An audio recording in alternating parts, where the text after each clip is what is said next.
Welcome to physics Gupta channel.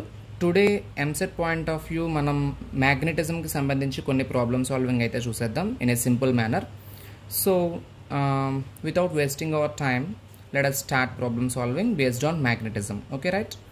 So మ్యాగ్నెటిజంలో మనం problems ఎలా సాల్వ్ చేయాలి సింపుల్గా. ఫస్ట్ ప్రాబ్లమ్ చూడండి. ఇక్కడ force between two magnetic poles when their pole strengths and distance between them are both doubled will be.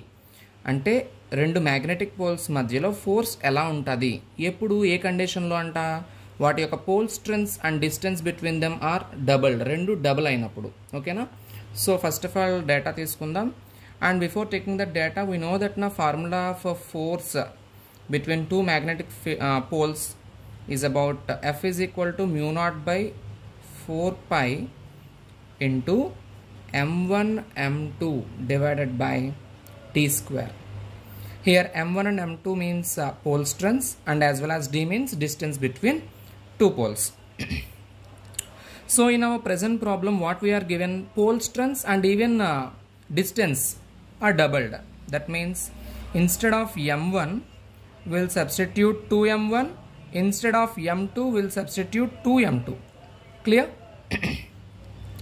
So we'll just substitute them in this particular equation what we are taking here. Then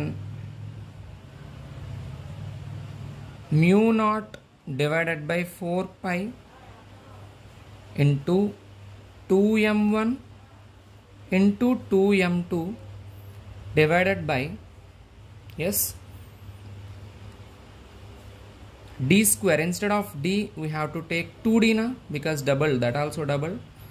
So mu naught by 4 pi into 4m1 m2 divided by 4d square. Very simple. 4 getting cancelled. Here mu naught by 4 pi into m1 m2 by d square. The same we got what we have taken earlier. Yes. So the same force will not be changed, means unchanged. Here third option is correct option. Got it? Yes. Okay, let us look at the second problem. What we are given, the couple acting on a magnet is 0.866 of the maximum value. To go to the equilibrium position it must turn through. అంటే ఇక్కడ యాక్చువల్గా ఏమి ఇచ్చాడంటే ఒక magnet మీద couple act అవుతుందంట, maximum వాల్యూకి 0.866 times అంట. 0.866 of the maximum value అని ఇచ్చాడు మనకి. So to go to the equilibrium position it must turn through. అంటే ఇది ఈక్విలిబ్రియం పొజిషన్కి షిఫ్ట్ అవ్వాలి అంటే ఆ మ్యాగ్నెట్ ఎంత టర్న్ తిరగాలి, అంటే ఎంత యాంగిల్ అనేది ఇది చేయాలి.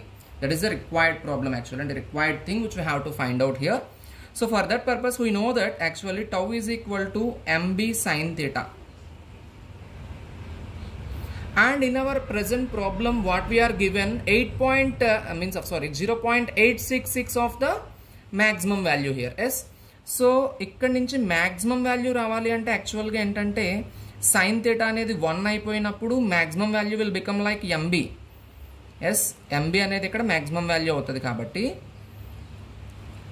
ఈ మ్యాక్సిమం వాల్యూకి మన ప్రెజెంట్ ప్రాబ్లంలో 0.866 టైమ్స్ ఆఫ్ అని ఇచ్చాడు. అంటే 0.866 of MB, 0.866 MB. So this is the required condition, means of what is the given condition అంటే ఇదనమాట. సో సబ్స్టిట్యూట్ చేసాం. సో ఇప్పుడు ఏం చేస్తున్నాం, ఈక్వేట్ చేసేస్తే కనుక ఇక్కడ MB getting cancelled on both sides, then sin theta is equal to 0.866. So sin theta is equal to 0.866 is nothing but actually root 3 by 2 roughly. That means 1.732 divided by 2 చేస్తే మనం 0.866 అయితే వస్తుంది. కాబట్టి root 3 by 2 కింద మనం రాసుకోవచ్చు. So ఇక్కడ sign యాంగిల్స్లో ఎంత యాంగిల్ వాల్యూ మనకి 0.866, that means 3 by 2, root 3 by 2 వస్తుంది. theta is equal to 60 degrees actually. So problem is gone, completed very simply. So ఇలా మనం ప్రతి ప్రాబ్లమ్ని మనం సింపుల్గా స్టడీ చేసి అనలైజ్ చేస్తే ఆన్సర్ రప్పించడం అయితే చాలా సింపుల్ అనమాట.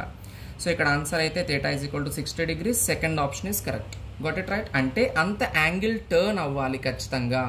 ఇది ఈక్విలిబ్రియం పొజిషన్లోకి వచ్చేయాలి అంటే ఆ మ్యాగ్నెట్ మీద యాక్ట్ చేసేటటువంటి ఆ కపుల్ ఏదైతే ఉందో అది మనకిచ్చిన కండిషన్ బట్టి 0.866 ఆఫ్ మ్యాక్సిమం వాల్యూ అని ఇచ్చాడు కాబట్టి దాన్ని యూజ్ చేసుకొని మనం యాంగిల్ అయితే ఇక్కడ ఫైండ్ అవుట్ చేసేసాం. So this is the important condition in since. Actually ఇక్కడ మ్యాక్సిమం వాల్యూ అంటే మనం సైన్ థీటా వాల్యూ 1 అయిపోవాలి, అప్పుడు మ్యాక్సిమం వాల్యూ అంటే MB అవుతుంది. కాబట్టి దానికి 0.866 టైమ్స్ అనేది మనం ఇంక్లూడ్ చేయాలి ప్రాబ్లంలో సొల్యూషన్ చేసినప్పుడు. Okay right? Yes, I think you got it. Yes. Let us look at third problem. A magnetic needle makes 4 vibrations per second at a place where H is equal to 3.5 into 10 power minus 5 Tesla. What is the value of H at a place where the same needle makes 3 vibrations per second? చాలా simple problem అనమాట. యాక్చువల్గా ఇక్కడ ఏంటంటే ఒక magnetic needle, ఒకసారి ఇక్కడ మీరు observe చేయండి, ఈ మ్యాగ్నెటిక్ నీడిల్ అంట పెర్ సెకండ్ 4 వైబ్రేషన్స్ చేసినప్పుడు, పెర్ సెకండ్ 4 టైమ్స్ ఇలా వైబ్రేట్ అయినప్పుడు ఎక్కడంట అది అలా జరుగుతుంది? అక్కడ ఉన్నటువంటి H value 3.5 into 10 power minus 5 Tesla ఉన్నప్పుడు. అదే మ్యాగ్నెటిక్ నీడిల్, అదే సేమ్ నీడిల్ ఈసారి పెర్ సెకండ్కి 3 టైమ్సే వైబ్రేట్ చేస్తే కనుక, 3 టైమ్స్ వైబ్రేషన్ అలా కదులుతూ ఉంటే కనుక, అంటే frequency will be 3 hedge over here. Actually in previous condition frequency is about 4 hedge అనమాట. సో ఇలాగ ఈసారి 3 వైబ్రేషన్స్ పర్ సెకండ్ ఈ నీడిల్ చేసినప్పుడు హెచ్ వాల్యూ ఎంత ఉంటుంది ఆ ప్లేస్లో అనేది అయితే మన ప్రాబ్లం అనమాట. So to solve this particular problem let us take, చూడండి ఇక్కడ మనకి తెలుసు ఫ్రీక్వెన్సీకి నోటేషన్ ఏంటంటే 1 టైం పీరియడ్ అని. యాక్చువల్గా టైం పీరియడ్కి ఇది ఇన్వర్స్ నోటేషన్ రాసేస్తే సరిపోద్ది అనమాట. So 1/2π into square root of MB/I. So here comes B వాల్యూని మనం హెచ్గా తీసేసుకోవచ్చు because both are directly proportional కాబట్టి. యాక్చువల్గా ఇక్కడ N1 divided by N2 is equal to square root of B1/B2 అని రాసుకున్న, square root of H1/H2 అని కూడా రాసుకున్న ద సేమ్ అనమాట. ఎందుకంటే B is directly proportional to H కాబట్టి. ఓకేనా? So instead of that we will take B values అనమాట in the problem. So substitute that H values over here. ఎందుకు ఇక్కడ 2 తీసుకున్నామంటే మనకి 2 ఫ్రీక్వెన్సీ వాల్యూస్ అనేవి ఉన్నాయి కాబట్టి ఒక ఫ్రీక్వెన్సీని ఇచ్చినప్పుడు అక్కడ హెచ్ వాల్యూ మనకైతే మెన్షన్ చేయడం జరిగింది. సెకండ్ ఫ్రీక్వెన్సీని సబ్స్టిట్యూట్ చేసుకున్నప్పుడు అక్కడ వచ్చే హెచ్ వాల్యూని ఫైండ్ అవుట్ చేయడం కోసం మనం నోటేషన్ అయితే ఇలా రాసేసుకోవడం జరిగిందనమాట. సో ఇక్కడ చూడండి, ఫస్ట్ ఫ్రీక్వెన్సీ ఇస్ అబౌట్ 4 కాబట్టి 4 divided by second one is about 3 కాబట్టి 3 అనమాట. సో ఇలా అయితే రాసేసుకోవాలి. చాలా సింపుల్గా మీరైతే అబ్జర్వ్ చేయొచ్చు, ప్రతిదీ కూడా క్లియర్గా ఉంటుంది అనమాట.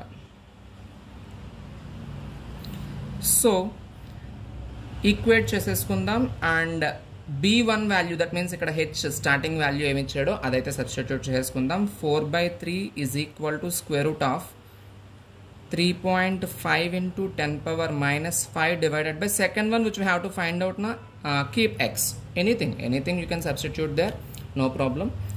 So then what happens, both sides మనం squaring on both sides చేస్తాం.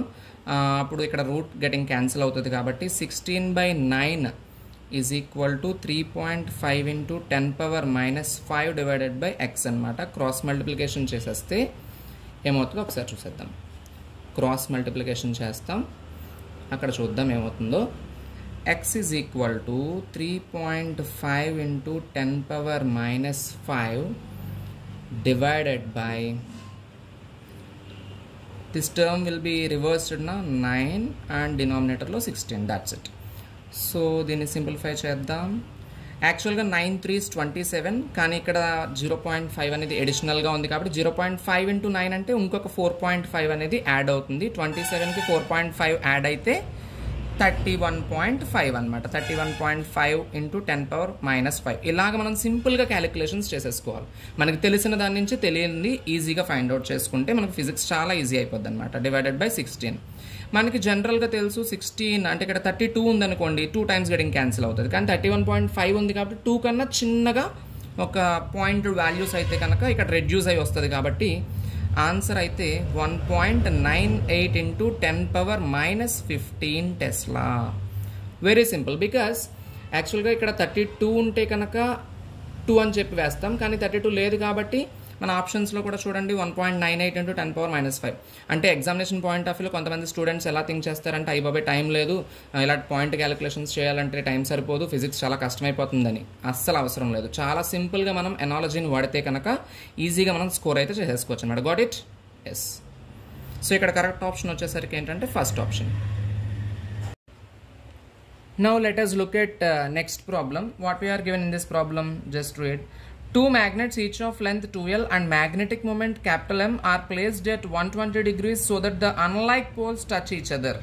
The magnetic moment of the compound magnet is, which we have to find out, the moment, magnetic moment of compound magnet. ఎంత అనేది మనం ఇక్కడ find out చేయాలి. So ఇక్కడ మనం చూస్తే కనుక ఇలాంటి బార్ మ్యాగ్నెట్స్ తీసుకున్నప్పుడు వాటి యొక్క లెంత్ అయితే 12 అని ఇచ్చాడు అండ్ మ్యాగ్నెటిక్ మొమెంట్ వచ్చేసరికి క్యాపిటల్ M అన్నాడు. రెండిట్లకి కూడా సేమ్. అయితే అక్కడ unlike poles touch each other. రెండు మ్యాగ్నెట్స్కి అన్లైక్ పోల్స్ అంటే మీనింగ్ ఏంటి? ఒకటి నార్త్ ఒకటి సౌత్ ఉంటుంది కదా. So north and south of 2 magnets touch each other అంటే అక్కడ డయాగ్రామ్ ఒకసారి ఎలా వస్తుందో చూద్దాం. ఇది ఒక మ్యాగ్నెట్ అనుకోండి, ఇది సౌత్ పోల్ అండ్ ఇది నార్త్ పోల్ అనుకుంటే, ఇంకొక మ్యాగ్నెట్, ఈ రెండు మ్యాగ్నెట్స్కి మధ్యలో యాంగిల్ ఎంత అంట? 120 డిగ్రీస్లో ఇది టచ్ అవ్వాలంట. రెండు మ్యాగ్నెట్స్ కూడా టచ్ అయితే అవ్వాలి. సో ఇది ఇంకొక మ్యాగ్నెట్ అనుకుందాం. ఇక్కడ అన్లైక్ పోల్స్ అన్నాడు కాబట్టి ఆల్రెడీ ఫస్ట్ మ్యాగ్నెట్కి ఇక్కడ సౌత్ తీసుకున్నాం కాబట్టి this is about north pole and this is about south pole కింద కన్సిడర్ చేద్దాం. రెండిట్లకి కూడా ఎల్ మీన్స్ ఆఫ్ 2L అనేది డిస్టెన్స్ అనమాట. అంటే లెంత్ ఆఫ్ ది మ్యాగ్నెట్ మనకి 2L ఇచ్చాడు కాబట్టి 2L. క్లియర్? అయితే ఈ యాంగిల్ వచ్చేసరికి 120 డిగ్రీస్. మనకి సింపుల్గా డిస్టెన్స్ బిట్వీన్ ఫ్రీ పోల్స్ అనే దానికి మనం యూజ్ చేయొచ్చు. ఫస్ట్ అంటే యాక్చువల్గా ఏంటంటే మ్యాగ్నెటిక్ మూమెంట్కి నోటేషన్ అయితే రాసేద్దాం. 2L ఇంటూ పోల్ స్ట్రెంత్ అనమాట. యాక్చువల్గా 2L ఇంటూ పోల్ స్ట్రెంత్. ఇప్పుడు డైరెక్ట్గా మనం మ్యాగ్నెటిక్ మూమెంట్కే నోటేషన్ ఫార్ములా కింద రాసేసుకుని చేసేసుకోవచ్చు. లేకపోతే ఈ డిస్టెన్స్ ఫస్ట్ క్యాలిక్యులేట్ చేసి రిజల్టెంట్ అప్పుడు మనం దానికి మ్యాగ్నెటిక్ మూమెంట్లో సబ్స్టిట్యూట్ చేసుకోవచ్చు, ఏదైనా పర్వాలేదు. సో ఇక్కడ నేనైతే డైరెక్ట్గా magnetic moment of the compound magnet అని అడిగాడు కాబట్టి స్క్వేర్ రూట్ ఆఫ్ యాక్చువల్లీ మనకి రిజల్టెంట్ దానికోసం కాంపౌండ్ దానికోసం ఇక్కడ మనం ఇంకొకటి అబ్జర్వ్ చేయాలి ఫార్ములా రాసుకునేటప్పుడు. m1² ప్లస్ m2² ప్లస్సా మైనస్ అనేది ఇక్కడ చాలా క్లారిటీగా అయితే మనం చూసుకోవాలి. ఎందుకంటే ప్లస్ ఫార్ములా ఉంటుంది అండ్ అలాగే మైనస్ కూడా, ప్లస్ ఆర్ మైనస్ అనేది అయితే మనం తీసుకోవాలి. ఎందుకంటే ఇక్కడ రెండు కేసులు ఎగ్జిస్ట్ అవుతాయి. ఈ రెండు magnets like poles touch each other అని చెప్పి ప్రాబ్లంలో మెన్షన్ చేస్తే ప్లస్ తీసుకోవాలి, అన్లైక్ పోల్స్ అని చెప్పి మెన్షన్ చేస్తే మైనస్ తీసుకోవాలి. ఇక్కడ ప్రెజెంట్ ప్రాబ్లంలో అన్లైక్ పోల్స్ అని మెన్షన్ చేయడం వలన which you have to consider only minus అనమాట. ఓకేనా? So let us do. First m1 capital MA, that means magnetic moments రెండు ఈక్వల్ కాబట్టి m² ప్లస్ m² మైనస్ ఇక్కడ ఎందుకంటే అన్లైక్ పోల్స్ కాబట్టి 2m into cos of 120 degrees ఇచ్చాడు. ఇక్కడ 120 degrees angle theta value 120 degrees. So m² plus m² minus 2m² of cos 120. It can be taken as a cos of 90 plus 30, that means minus sin 30 degrees. Sin 30 అంటే 1/2 యాక్చువల్గా, ఇక్కడ minus 1/2 వస్తుంది కాబట్టి minus 1/2, 2 getting cancel, minus minus plus అనమాట. ఓవరాల్గా m² plus m² plus m². So totally 3m² under root. So √3 m²ని బయటకు తీసేస్తే m కాబట్టి or √3m or even m√3, whatever. Okay, this is the required answer here, where it is actually this is the third option. In this way we can solve these kind of problems. For example, if you are given in problem unlike poles బదులు like poles అంటే రెండు magnets కి కూడా like poles ఉంటాయి కాబట్టి like poles touch each other అని చెప్పిస్తే కనుక మనం ప్లస్ తోనే తీసుకోవాలి ఫార్ములాలో. Don't forget that. Okay, if you are given like unlike poles touch each other అంటే అప్పుడు మైనస్ తీసుకోవాలి. లైక్ పోల్స్ అయితే ప్లస్, అన్లైక్ పోల్స్ అయితే minus. Simply you can do. Got it? I think you got it clearly understood. Yes. Thank you for watching.